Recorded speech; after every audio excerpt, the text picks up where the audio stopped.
का हमारा विचार है, वो ही हमारी देश की संस्कृति है।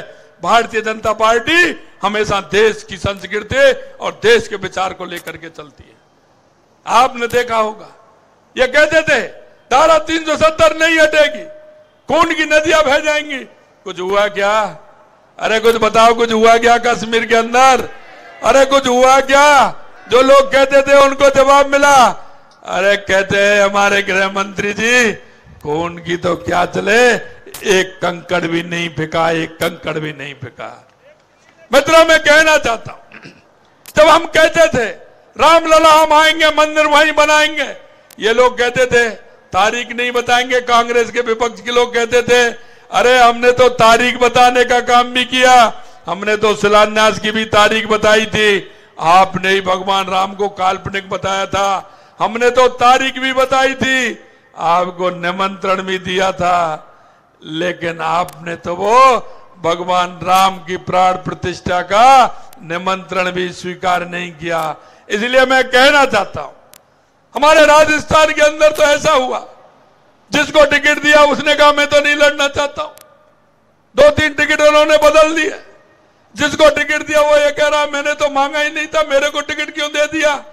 अरे भाई, जब आप राम के नहीं हैं तो राम आप में कहां से रहेंगे?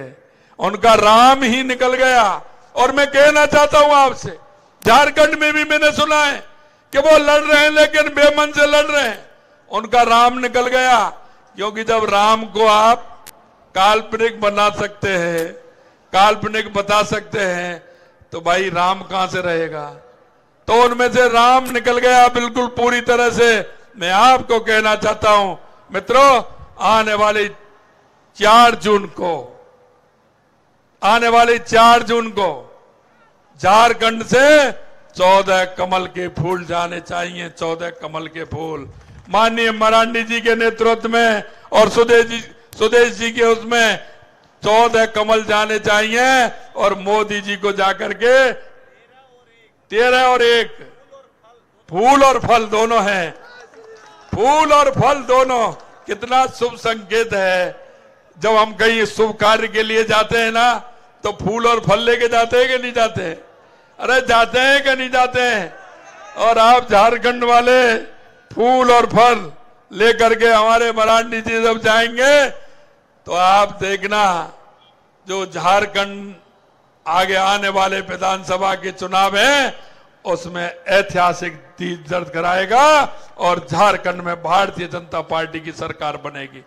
मित्रों, मैं आपसे इतना निवेदन करना चाहता हूं, अभी आज मैंने देखा था, इतनी जबरदस्त गर्मी थी, गर्मी में कह रहे थे कितनी गर्मी है, लेकिन मैंने जो हुजूम देखा, लोगों को आते हुए जाते हुए जो हुजूम मैंने देखा, उनके मन की जो तड़पन थी, उनके अंदर जो आत्मविश्वास था, मैं उस आत्मविश्वास के आधार पर कह सकता हूं कि ये युवाओं का जोश और ये मेरी माता बहनों का जोश, ये बहुत जोश है।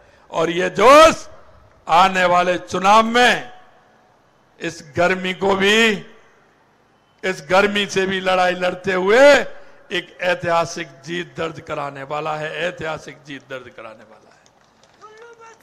मित्रों, मैं आपसे इतना ही कहना चाहता हूं कि आप सभी लोग, क्योंकि गर्मी का मौसम है, लेकिन हमें 7 बजे लाइन में लग करके पहले मतदान और उसके बाद पहले मतदान और उसके बाद पहले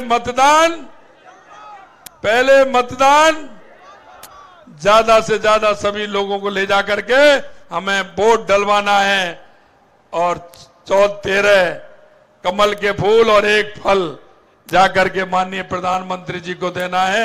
इस आशा और विश्वास के साथ इतनी बड़ी तेज गर्मी में आप सभी आए, मंच पर हमारे सभी नेताओं को भी मैं धन्यवाद देना चाहता हूं और आप सभी को भी धन्यवाद देना चाहता हूं। मैं देख रहा हूं उतने ही आ रहे हैं, उतने ही जा रहे हैं। कितनी बड़ी संख्या यहां आज रही है। निश्चित रूप से मैं महतो जी को बहुत बहुत धन्यवाद देना चाहता हूं। पुनः इस झारखंड की धरती को प्रणाम करना चाहता हूं। आप सभी को बहुत बहुत धन्यवाद। जय हिंद, जय भारत, नमस्कार। धन्यवाद।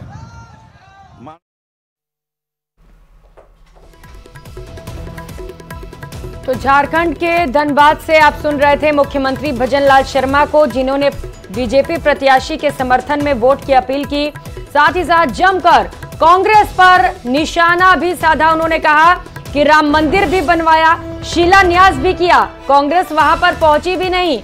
जो राम का नहीं वो किसी काम का नहीं, इस बात को उनकी ओर से दोहराया गया।